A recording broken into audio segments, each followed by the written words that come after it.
This video is about part 2 of the review for our chapter 8 test.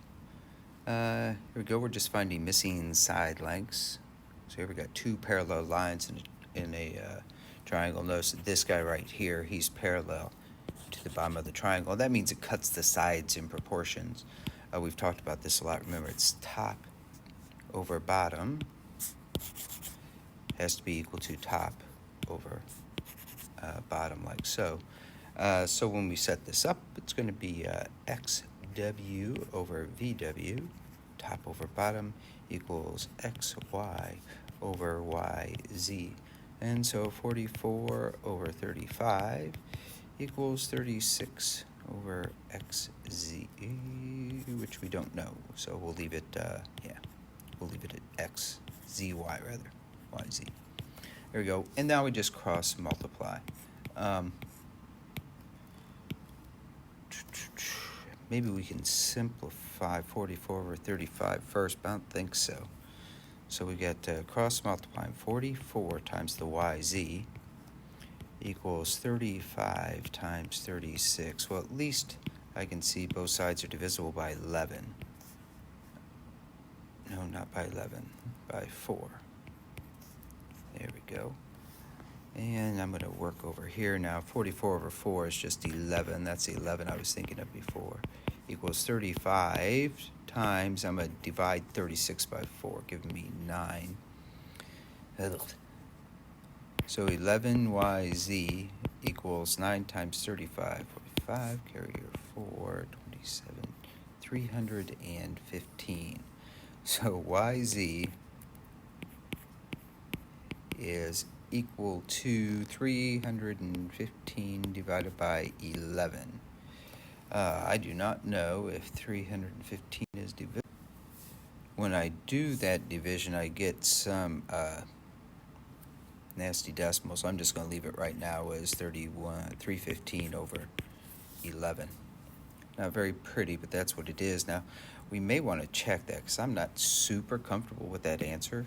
So I'm just check out, okay, so my first ratio, 44 over 35, top to bottom, should be the same as 36 over 315 11ths. I'm going to multiply top and bottom on this one times 11 over 11. And that will give me 396, I believe, over 315. So I got rid of that fraction on the bottom. And then let's simplify this guy to see if it comes out to 44 over 35. Now both are divisible by 3, so that's 132 over 105. Both of these are divisible by 3. That's 44, and 3 goes in there, 35. Yep. Simplifies to 44 over 35, so I do know that that is the correct length for that side right there. Let's do the same thing for this one. Top to bottom has to be equal to top to bottom. And so we will have 14 over 12 has to equal AB over 18. So we will cross multiply here. 12AB equals 14 times 18. Again, 12 times AB, 14 times 18. Across the equal sign, they equal each other. See here, I'm going to divide by 6 to make these smaller. 2AB equals, and 6 goes into 18 3 times. See, I'm going to divide away that 2. Just dividing in little pieces here. 14 divided by 2 is 7. And so AB must be equal to 7 times 3, or 21. And we are done. Next one. Determine if they're parallel. So it's the same idea, except now it's more of a comparison. So we just do top to bottom, just like normal. So here's our top to bottom. And we figure out what ratio that is, so 24 over 15. Both divisible by 3, 8 fifths. And then we do the same thing, top to bottom, and we would just check to see if it is the same fraction. Both divisible by 2, which would be 9/5. And we can see they're close to each other, but they're not the same, and therefore we can conclude that MK is not parallel to NJ. If they aren't the same number, they are not parallel. Same idea here. Now our triangle's upside down, so here's top to bottom, and then we compare that to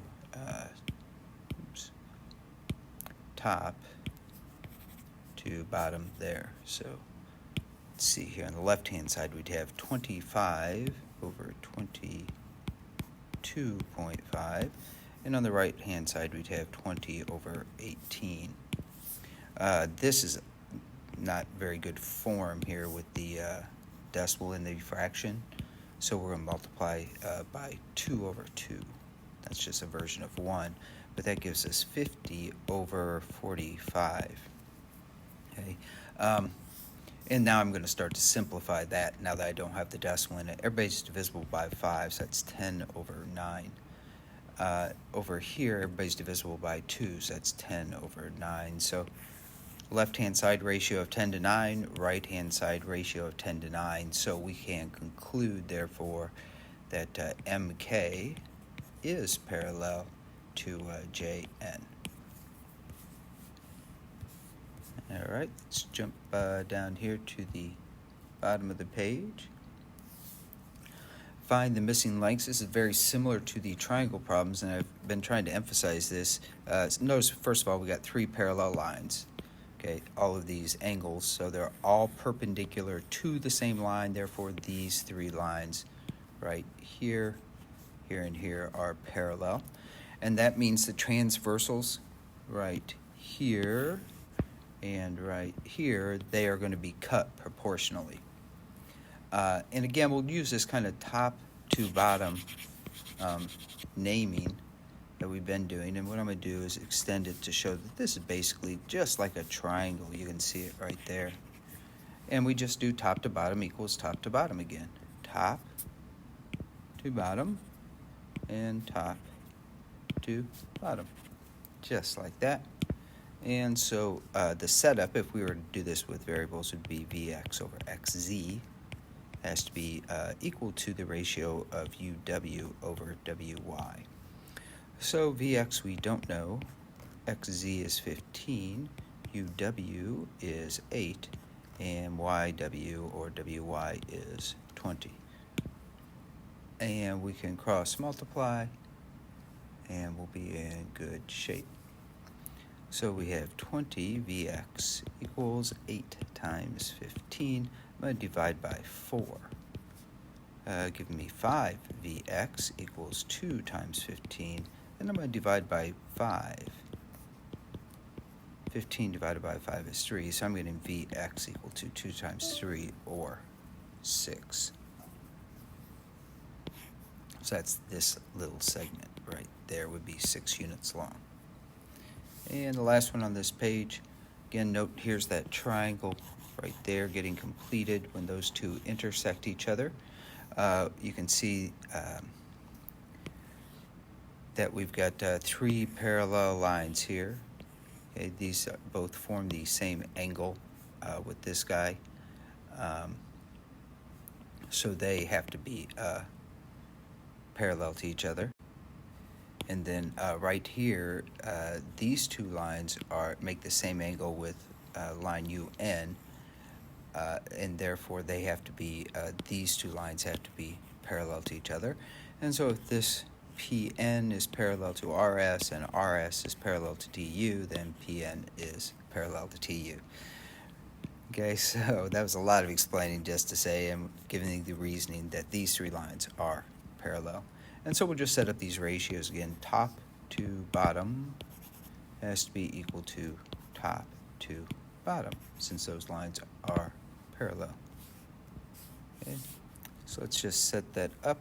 NS over SU equals PR over RT. NS is 10, SU is unknown. PR is 8 and RT is 12. We cross multiply. 8SU equals 12 times 10. I'm going to divide by 4, giving me 2SU. 4 goes into 12 3 times equals 3 times 10. Now divide by 2. 10 divided by 2 is 5, so SU must be 15. Again, you can check that. 10 is to 15, simplifies, divided by 5, 2/3, and 8 is to 12, divided by 4, 2/3. So they are cut into equal ratios. There's that page. Oops, make sure it's all on there for you. And then the last part of our review guide. Here we've got the angle bisector. Right up there you can see, so pay attention to that. We've got it in both situations. It crosses the other line. It doesn't bisect it. We don't know anything about it. All we know is that in that situation, it is going to cut it into proportions. And when we set up this proportion, we go split side to split side. So for us, 4 to 6. The 4 came from the left-hand side, so the 4 goes with the 8, so we go is the same as 8, 2, and the 6 went with the y, 2y. Now we can cross multiply. 4y equals 6 times 8, 48, divide by 4. Looks like y has got to be equal to 12, and you can see 8 over 4 is 2, and 12 over 6 is 2. So they are the same proportion. Last one here, again, we got the bisector of the angle, so we've got the split sides in proportion. Now be careful, this whole side is 29, so this little segment here would be 29 minus 11, or 18. So when we set it up, we would go 11 to 18, split to split, equals 16.5 to P. And we cross multiply. 11p equals 18 times 16.5. Look. So we'd have to get out a calculator here. So 18 times 16.5. So I believe I get 297. So 11p equals 297. So 297 divided by 11. Would be your answer for what P is. Let's see here, that's a 2, 22, carrier 7. Looks like that, yeah, it does. It goes in there exactly 27 times. So P is 27. That turned out kind of nice. And that is the second part of our review guide.